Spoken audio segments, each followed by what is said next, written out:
एमिति एक हृदय विदारक दृश्य देखा मिली चांदवाली ब्लॉक घंटेश्वर फांडी तोटापड़ा गाँव में पेजु जेना और 13 वर्ष नाबालिका झील नंदिनी कली बापा साजिला पिशाच रागरे जलिथिला मुंड किछि बुझिबा आगुरु झील को करिथिला भूचाली आक्रमण रक्ताक्त होई तले गड़ुथिबा बेले राग शांत पड़ी नथिला पिशाच बापार झीर मुह को हेमदस्ता बाड़ी रे आक्रमण करथिला झील को मारी मन शांति होई नथिला जे शेषरे निजे पाखरे थिबा एक गछरे रस्सी लगाई आत्महत्या कला रक्त जुड़ुबुड़ु अवस्था झील को ग्रामवासी उद्धार करी 108 आंबुलांस प्रथमे तिहिरी पर भद्रक और शेष कटक मेडिकल नहीं सूचना मिली झीर अवस्था गुरुतर थिबा जणा पड़ी घंटेश्वर फांडी पुलिस पहुंची शव जबत करी अधिक तदंत चलाई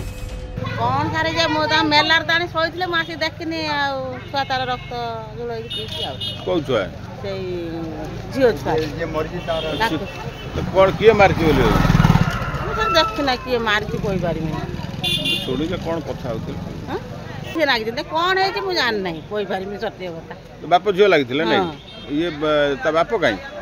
ता बाप बसा फास्ट दे के बोली छी आछ नहीं हम तो जानिनु हम तो देखला को कोन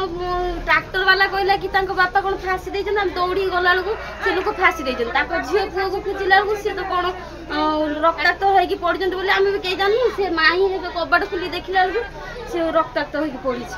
कबड के जिति है चांदवाली निशिकांत बेहेरा रिपोर्ट निरपेक्ष न्यूज।